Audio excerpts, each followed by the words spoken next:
What's going on, everybody? King of Dragons 5000 here, coming at you with another figure review. Today we'll be having a look at the Hasbro Power Rangers Lightning Collection Mighty Morphin Ninja Yellow Ranger. And so here we have the yellow Ninja Ranger pose and out of the packaging. Before we have a look at the figure, let's actually run through her accessories. Aisha does come with 3 different head sculpts. We do get the unmasked head, which looks really good. We do get the half-masked head. And then we get the fully covered head. She also does come with 2 pairs of hands. We get a pair of fists, as well as a pair of chopping hands. Her final accessory is an effect piece for her chopping hands, and those look really nice. Other than that, Aisha does not come with any other accessories, so with that out of the way, let's have a closer look at the yellow Ninja Ranger. And so here we have a closer look at Aisha, and I think Hasbro has done a really good job with this head sculpt. It is a very, very good head sculpt. If you guys recall, this is the second time we're having a look at Aisha. She was in the 2-pack with Scorpina, and I think I like this head sculpt a little bit better than that first one. Although on mine it does look like Hasbro kind of didn't miss the mark, just a tiny margin, because her face looks like it's printed off to the right. It's the price of paying for things online. We don't get the chance to look at paint apps, unfortunately, so yeah, that is going to be an issue with not being able to look at paint apps in person. But yeah, really do like the head sculpt. I like the bandana, even though you can see it does have a little bit of a smudge right there. I really do love her hair sculpt. They did a fantastic job capturing the look of her braids. Just look at the amount of detailing in those braids. It is absolutely gorgeous. They did a very good job with it, and I'm perfectly okay with it not having a wash on it, just because it still catches the light very nicely, and you can see the detailing on it is done exceptionally well. Even on the inside of her hair, you can see there's detailing. A lot of times when companies do the inside of the hair, they leave it smooth, no texture, no detail. Hasbro actually added some detail, so I'm honestly surprised about that. Really good detailing here on Aisha. They did a really good job, and I really do like the yellow that they use. Most of the time when Hasbro does a yellow ranger, the yellow is more on the green scale. This seems like it's an in-between yellow, or in between the orange and green scale, which makes the perfect yellow. Really do like her outfit, even though this is the exact same figure from the neck down as the pink Ninja Ranger. There's absolutely no sculpt differences in this figure versus all the other Ninja Pink Rangers we've seen. So yeah, the sculpt is exact same. There's no difference other than the paint apps, which are obviously the gold is going to be really nice, and just like with the recent Pink Ranger, it is very clean and looks very good. I do like it. The diamonds are painted very well, especially as how small they are. It's a big room for error there, and Hasbro was able to paint it very nicely. Again, the chest sigils that they have would have been nice if this was a separate piece that had the sigils sculpted on rather than just tampoed on. It still looks really nice, and it does shine really beautifully, but yeah, a little added detail would have gone a long way on these Ninja Rangers. The same gauntlets we have on the Pink Ranger we have here on Aisha, where we have the white diamonds and then the gold diamonds on the side. She does have a white belt, which again, the only other Ranger that had a different colored belt was a White Ranger for obvious reasons. And again, the exact same tunic that we saw with the Pink Rangers that we had a look at. So overall, there's really nothing too spectacularly new on this figure other than that really gorgeous head sculpt, which it's a crime if you don't have it displayed with this head sculpt. It's a very nice likeness to the actress, and they did a really good job casting it and making it look good. So with that out of the way, guys, let's actually have a comparison between Aisha and the other figures you may have in your collection. Here we have Aisha posed next to a Marvel Legends Cyclops and a DC Multiverse Superman.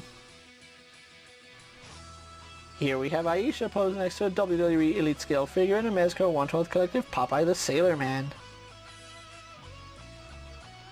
Here we have Aisha posed next to a Lightning Collection White Ranger and a Star Wars Black Series Mandalorian. And finally, here we do have Aisha posed next to the rest of the Mighty Morphin Ninja Rangers. So with the comparisons out of the way, let's actually have a look at her articulation, where it's basically the exact same as the Ninja Pink Rangers that we've had a look at. She does have a ball joint in the head, but unfortunately because of her hair and the neck piece, you really don't get an upward movement on that ball joint. We do get a little bit of a downward movement and some very slight head tilt. She does have as well as left and right rotation. I'm getting ahead of myself. She does have a second ball joint at the base of the neck, which does help with looking up slightly, does help with looking down perfectly, and that does improve head tilting really nicely.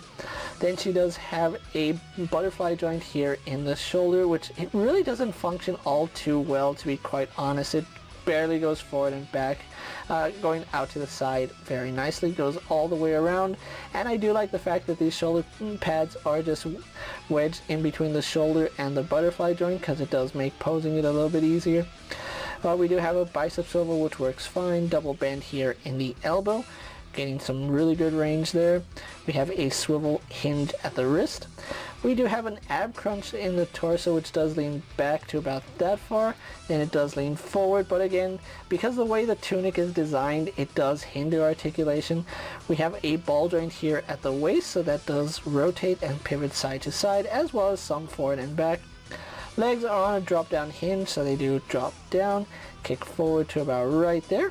They kick back out to the side to about right there. We do have a thigh swivel. We get a double band here in the knee, a little bit stiff on mine, but it does work no problem.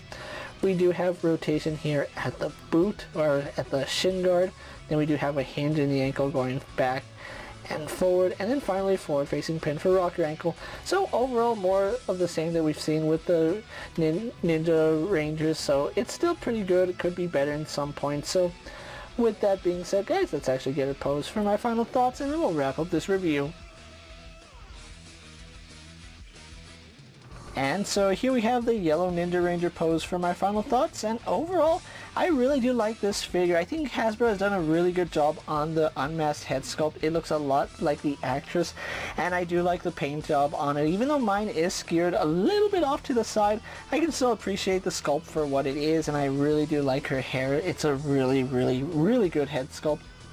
Overall, this is a really solid figure by Hasbro, and I'm really glad that they did release the Ninja Rangers, even though it is a little bit confusing as to why they were all an exclusive figure, seeing as how they were part of the Power Rangers movie and part of the main series. It doesn't make sense to make this core team unexclusive to a particular store. I would imagine that Hasbro will want to increase their revenue by letting us pick and choose which store we want to pick these Rangers up from. But overall, like I said, it's still a really solid figure, and I am happy to have Aisha in my collection. Now, it goes without saying that there are some issues with this figure, mainly in articulation. I think the sculpt is pretty solid for the most part, but the fact that it does share parts with all the other Ninja Pink or the other Ninja female Rangers, yeah, it kind of does make you wonder why these are $25 now when originally they were just $22. Sharing the exact same sculpt and having the exact amount of accessories doesn't quite justify the $2 price hike, and it is Hasbro just being greedy at this point, increasing everything by like 20%, which is insane. If you are a fan of the Ninja Rangers, definitely check them out, pick them up at your local Target, because that's the only place you can pick them up. I know Hasbro Pulse is selling them as well, but they are technically a Target exclusive, so if you are looking for the Ninja Rangers, the new Pink Ranger, Yellow Ranger, and Red Ranger are starting to hit stores at the time I'm making this video, so definitely take a good look and hunt for them if you really want them. With that being said, guys, I'm KingofDragons 5000. Don't forget to like this video, leave a comment, subscribe to my channel. Go ahead and check out all my other action figure reviews, as well as all my other Power Ranger Lightning Collection videos. Hopefully you find them informative. As always, if there's a figure you would like to see me review, let me know down in the comments, and if it fits in my collection, I'll gladly have a look at it. While you're at it, check out my Instagram account for new and exciting action figure photos, and as always, ring that bell to be notified every time I upload a video. Until next time, guys, I'll see you later. Take care, everyone.